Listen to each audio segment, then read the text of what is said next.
প্রধান উপদেষ্টা ডক্টর মোহাম্মদ ইউনূসের পদত্যাগের জল্পনা আর তার মধ্যেই রাজনৈতিক দলগুলোর নানামুখী তৎপরতা।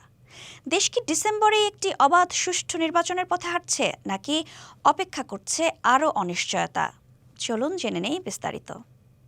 গত কয়েকদিন ধরে বাংলাদেশের রাজনীতিতে তোলপাড় চলছে। প্রধান উপদেষ্টা ডক্টর মোহাম্মদ ইউনূস কি পদত্যাগ করছেন, এই প্রশ্নই এখন সবার মুখে মুখে। এমন আলোচনার মধ্যেই বিরোধী দলগুলো, বিশেষ করে বিএনপি, নিজেদের অবস্থান স্পষ্ট করেছে। তাদের দাবি একটাই, ডক্টর ইউনূস প্রধান উপদেষ্টা হিসেবে থাকুক, কিন্তু ডিসেম্বরে জাতীয় নির্বাচনের রোড ম্যাপ ঘোষণা করা হোক। কিন্তু কেন এই চাওয়া? বিএনপির ভেতরের সূত্রগুলো বলছে তারা বর্তমান অন্তর্বর্তী সরকারকে টিকিয়ে রাখতে আগ্রহী, তবে শর্ত হলো দ্রুত নির্বাচনের ঘোষণা। কারণ তাদের মতে নির্বাচন নিয়ে গড়িমসি হলে চলমান রাজনৈতিক সংকট আরও গভীর হতে পারে।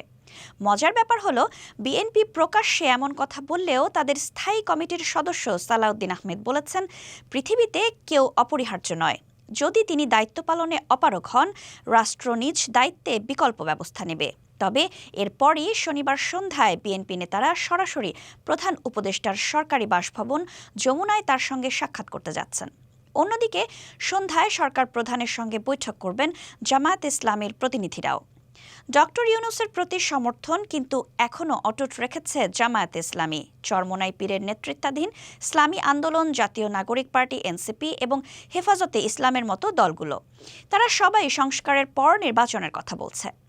বিএনপির মহাসচিব মির্জা ফখরুল ইসলাম আলমগীর ব্যাংককে চিকিৎসাধীন থেকেও বার্তা পাঠিয়েছেন। তিনি স্পষ্টভাবে বলেছেন, বর্তমান রাজনৈতিক সংকট সমাধানের একমাত্র পথ দ্রুত নির্বাচনের রোডম্যাপ ঘোষণা করা।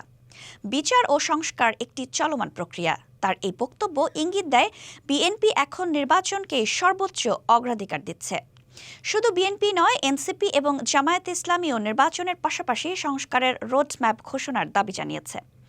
জামায়াতে ইসলামীর নায়েবে আমির ডাক্তার সৈয়দ আবদুল্লাহ মোহাম্মদ তাহির বলেছেন, অনেক ত্রুটি থাকলেও জাতীয় স্বার্থে অন্তর্বর্তী সরকারকে টিকিয়ে রাখতে হবে।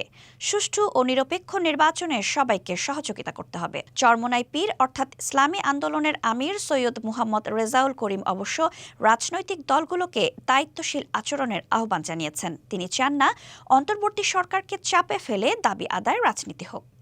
এই পুরো পরিস্থিতিতে বিএনপির অভিযোগ, সরকার নির্বাচন থেকে সরে গিয়ে নানা ইস্যুতে সময় ক্ষেপণ করছে এবং তাদের নিরপেক্ষতা বজায় রাখতে পারছে না। এই অবিশ্বাস থেকেই বর্তমান ঘোলাটে পরিস্থিতির সৃষ্টি হয়েছে। তাদের মতে নির্বাচনী রোড ম্যাপই উত্তরণের একমাত্র উপায়।